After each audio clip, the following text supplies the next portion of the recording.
Hi hello నమస్తే friends, నేను మరి మీ కాకినాడ కళ్యాణ్. ఈరోజు ఒక సరికొత్త వ్లాగ్తో అయితే మరి మీ ముందుకు రావడం అయితే జరిగింది. ఈరోజు మనం చెప్పుకోబోయే కథ ఏంటంటే కోడి మింగిన వజ్రం. అయితే మరి నేను కథలోకి వెళ్ళబోయే ముందు మరి నా సబ్స్క్రైబర్లు అందరికీ కూడా చాలా చాలా ధన్యవాదాలు. నన్ను ఇప్పుడు దాకా తీసుకొచ్చి ఇక్కడ దాకా తీసుకొచ్చి మరి నా ప్రతి వీడియోకి లైక్ చేసి షేర్ చేసి సబ్స్క్రైబ్ చేస్తూ నన్ను ఎంతగానో ముందుకు తీసుకెళ్తున్నందుకు మీకు ఎంతగానో ధన్యవాదాలు చెప్తున్నాను ఫ్రెండ్స్. అయితే మనం ఈరోజు ఒక చిన్న కథనైతే చెప్తున్నాను. అనగనగా ఒక ఊరిలో ఒక రాజ్యం వెళ్ళే రాజు, భటులు, సేనాధిపతులు అందరూ ఉన్నారు ఫ్రెండ్స్. అయితే రాజు ఎంత మంచివారు అంటే చాలా చాలా మంచివారు. ఆ రాజ్యంలో ఎటువంటి కొరత, నీటికి కానీ తిండికి కానీ బట్టకు కానీ ఎటువంటి కొరత కూడా ఆ రాజ్యంలో లేదు. అయితే రాను రాను ఎప్పుడు మన రాజుగారు రాజ్యంలోనే ఉండడం, ఆ కోటలోనే ఉండడం తప్ప బయట అన్నీ సక్రమంగా జరిగినప్పుడు ఇంకా రాజు ఇంకా బయటకు వచ్చే పని ఏముంది. ఎప్పుడు కూడా బయటకు అంతగా వచ్చేవారు కాదు. ఏదన్నా పెద్ద పని ఉంటే రాజ్యాన్ని చూసుకుంటూ రాజ్యంలో తిరగడం, లేకపోతే కోటలోనే ఉండడం. అయితే ఒకరోజు అనుకోకుండా ఎక్కడో చిన్నపాటి అనాలోచిత ఆలోచన, ఎక్కడో ఏదో జరుగుతుందని చెప్పి ఆయన గుర్రం వేసుకుని రాజ్యం అంతా తిరగడం మొదలుపెట్టారు ఫ్రెండ్స్. రాజ్యం అంతా కూడా సస్యశ్యామలంగా పచ్చగా, మంచినీరు కొరత లేకుండా, ఆహారం కొరత లేకుండా అన్నీ దేనికది అన్నీ కూడా చాలా చాలా సమృద్ధిగా ఉన్నాయి ఆ రాజ్యంలో. అయితే ఆ రాజ్యంలో అలాగా సమృద్ధిగా ఉండడంతో రాజుగారు అంతా గుర్రం వేసుకుని మా రాజ్యం అంతా తిరగడం, వీధి తిరగడం, రాజ్యంలో ఉన్నటువంటి ప్రతి ఒక్క కుటుంబాన్ని పలకరించడం, రావడం వెళ్ళడం అలా జరుగుతున్నప్పుడు ఒకరోజు అనుకోకుండా ఆ రాజ్యం అంతా తిరగగా ఆ రోజు సాయంత్రం ఇంటికైతే రావడం అయితే జరిగింది ఫ్రెండ్స్. అయితే ఆ రోజు రాజ్యంలో జరిగినటువంటి ప్రతి ఒక్క ఆలోచనలో ఆయన అనాలోచిత ఆలోచనతో బయలుదేరారు కదా. అయితే ఆ ఆలోచన అంతా తప్పని ఆయన అనుకుని రాజ్యంలో ఒక సభ ఏర్పాటు చేసి, నా రాజ్యం ఎంతో ఆనందంతో ఉంది, మంత్రులు, సేనాధిపతులు, భటులు మీ అందరికీ కూడా చాలా చాలా ధన్యవాదాలు. నేను చెప్పినట్టుగా మీరు అందరూ కూడా ఈ రాజ్యాన్ని పరిపాలిస్తున్నారని చెప్పి చాలా చాలా ఆనందపడ్డారు ఫ్రెండ్స్. అయితే ఆయన ఇలా జరుగుతున్న తరుణంలో అనుకోకుండా చేతులనైతే ఇలాగ అనుకోవడంలో ఆయనకు చేతుకున్నటువంటి ఒక వజ్రం ఎక్కడ పడిపోయిందో తెలియదు, ఏం పడిపోయిందో తెలియదు, ఎలా పడిపోయిందో తెలియదు. కానీ చేతుకున్న ఒక వజ్రం రాజ్యంలో అయితే పడిపోయింది ఫ్రెండ్స్. ఆ రాజ్యంలో పడిపోగా మరి రాజు ఎంతగానో ఆ ఊరిలో, ఈ రాజ్యంలో, ఈ కోటలో ప్రతి గది, ప్రతి ఒక్క చోటు అన్నీ నెతికారు. అయినా ప్రతి ఒక్కరికి ఆదేశించారు, అయినా దొరకలేదు. అది ఎంతో విలువైన వజ్రం. అది తన భార్య అయిన రాణి ఆయనకి ఒక బహుమానంగా ఇచ్చిన వజ్రం. అది పోతే ఎంతగానో బాధ ఉంటుంది కదా. మరి మనకెవరైనా ఏదైనా నచ్చి ఒక మంచి గిఫ్ట్ ఇస్తే అది ఎంతగానో మనం అది చాలా చాలా ఒబ్బిడంగా దాచుకుంటాం. అలాగే ఆయన కూడా ఆయన ఎంత యుద్ధానికి వెళ్ళినా సరే ఎప్పుడు ఆ వజ్రం ఎక్కడ పోలేదంట. అటువంటిది రాజ్యంలో తిరుగుదామని, రాజ్యం ఎలా ఉందో చూద్దామని వెళ్ళినప్పుడు రాజ్యంలో ఉన్నటువంటి ఎక్కడో పడిపోయింది. ఎలా పడిపోయిందో తెలీదు, ఎలా అనేది తెలీదు. అయితే కోట అంతా నెతికెళ్తున్నారు, కోట అణువు ఇంచు ప్రతిదీ నెతికెళ్తున్నారు, కానీ దొరకలేదు.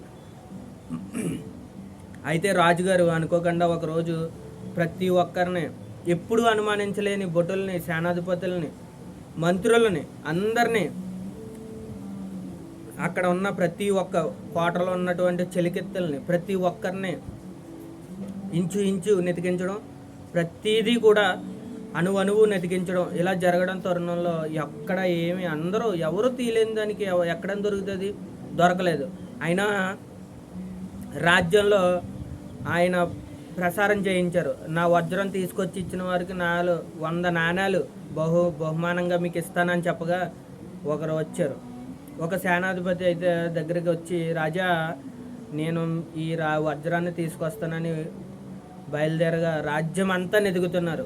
ఇంటిని ఇంటిలో ఉన్న ప్రతి ఒక్క, అంటే ఎలా ఒక ఒక గృహంలో ఉన్నటువంటి ప్రతి ఒక్క ఇంచు, ఒక చాప, ఒక మట్టి, గోడలో ప్రతి దానిని ఎవరు, ఆ వజ్రం అంత విలువైనది కదా, ఎవరైతే దాచేశారో అని చెప్పి ఆ సేనాధిపతి మొత్తం ఊరంతా నెతికించడం అయితే జరిగింది. ఊరంతా నెతికించిన ఎక్కడ ఎప్పుడు ఏది ఏ చిన్న రోజులు గడిచిపోతున్నాయి కానీ వజ్రం అయితే దొరకటం లేదు. నెలలు గడిచిపోతున్నాయి కానీ వజ్రం దొరకటలేదు. ఏది ఎక్కడ దొరకటం లేదు తరుణంలో ఇంకా జంతువుల్ని పరీక్షించారు. జంతువులను పరీక్షించగా జంతువులు ఏది ఎక్కడ వాటి మెల్లో కానీ ఎక్కడైనా ఉన్నాయా అని వాటిని కూడా నెతకడం అయితే మొదలుపెట్టారు కానీ ఎక్కడా దొరకడం లేదు. అయితే రాను ఒక కోళ్ళ గుంపు అయితే ఉంది. కోళ్ళ గుంపులో ప్రతిదీ కూడా మేత తింటుంది కానీ ఒక కోడి అయితే మేత మేయడం లేదు. ఏంటా ఇది, ఎందుకు ఇలా అని ఆలోచించగా దానికి ఆ రాజ్యంలో ఉన్నట్టు సేనాధిపతులు అక్కడ సేనాధిపతులు ఇప్పుడు నెతుకుదామని బయలుదేరిన సేనాధిపతి, మంత్రులు, బొట్లు అందరూ కూడా నెతకడం మొదలుపెట్టారు కదా. ఈ నెతుకుతానని ముందుకొచ్చిన ఈ సేనాధిపతి కంట ఈ కోడి పడింది. అయితే ఈ కోడి పడడంలో ఆయన ఏంటి, అన్ని కోడులు, ఇక్కడ ఉన్న కోళ్ళన్నీ మేతనైతే మేస్తున్నాయి కానీ ఈ కోడి ఒకటే ఎందుకు మేయడం లేదని దాన్ని పరీక్షించగా దాన్ని పట్టుకోమని ఆదేశించగా పట్టుకునగా ఆ కోడిని అయితే పట్టుకోవడం జరిగింది ఫ్రెండ్స్. అయితే దాన్ని పరీక్షించాలి కదా. ఇప్పుడు ఆ రాజ్యంలో ఉన్నటువంటి జంతువుల డాక్టర్ దగ్గరికి తీసుకెళ్ళి ఆయన పూర్తిగా పరీక్షించగా ఆ కోడి ఏదో ఈ కోడి కడుపులో ఏదో తెలియని ఒక విచిత్రం అయితే ఉంది, అందుకే ఇది మేయడం లేదు, అది అందుకే తినడం లేదని అనగా దానిని ఏదో ఒకలాగా ఆ కోడి కడుపులో నుంచి బయట తీయగా అది ఏంటంటే రాజుగారి వజ్రం. చూసారా ఫ్రెండ్స్, ఊరంతా అందరిని అనుమానించారు కానీ ఎవరిని అనుమానించాలో ఏం చేయాలో తెలియదు. ఎక్కడో పడిపోయింది ఏదో అనుకుని ఆ కోడి మింగేయగా ఆ రాజ్యంలో అప్పుడు వజ్రం దొరికింది కదా. వజ్రం దొరకడంలో మరి రాజుగారు ఈ సేనాధిపతిని పిలిచి, సేనాధిపతి నేను ఇస్తానన్న వజ్రాల మూట ఇదిగో 100 నాణాలు అని చెప్పి చేతికి అందజేయగా, చివరిగా నిన్ను ఒక మాట అడగాలని నేను అనుకుంటున్నాను సేనాధిపతి, అడగచ్చా అంటే, అడగండి రాజా, మీరు తప్ప నన్ను ఇంకెవరు ప్రశ్నించడానికి వీలు పడదు కదా, అడగండి అనగా, ఇంతమంది పట్టలేదు నువ్వు ఎలా పట్టావు అని అడగగా, రాజా అక్కడ ఉన్న అన్ని కోళ్ళు మేస్తున్నాయి, దీని కడుపులో మీ వజ్రం, ఈ కోడి కడుపులో మీ వజ్రం ఉంది కనుక దానికి తినడానికి అవదలేదు. అవ్వకపోగా చాలా నీరసించి ఎంతో నీరసంగా ఉన్న ఈ కోడిని చూస్తే నాకు ఈ కోడిలోనే ఏదో తెలియని ఒక వింత ఉందని అనిపించింది. అందువల్ల దానిని పరీక్షించగా మీ వజ్రం అందులోకి దొరికింది. ఇంతకీ ఏంటంటే ఈ నీతి, మనం కొడుపుకు పట్టిందంతా తింటాం, అంతేనే కానీ కొడుపుకు పట్టలేనంత తింటే ఎలాగుంటుంది, నడలం, కూర్చోలేం, తినలేం, నీరసించిపోతాం. అలాగే ఈ కోడి కూడా ఆ సేనాధిపతి కంట పడింది ఫ్రెండ్స్.